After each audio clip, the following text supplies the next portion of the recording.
Я смогу заполнить только это. В фильмах и сериалах люди, которым осталось немного, так просто оставляют все позади. И подумай над желанием. Так, Донгён.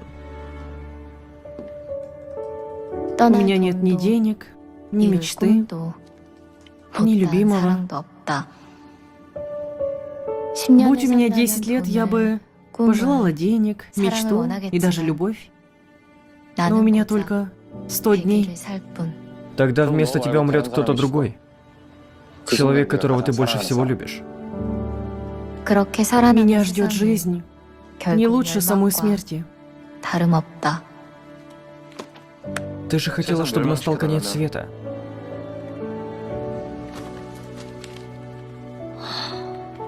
Я так устала. Кто-то еще сталкивался с таким? Быть измученным как жизнью, так и смертью.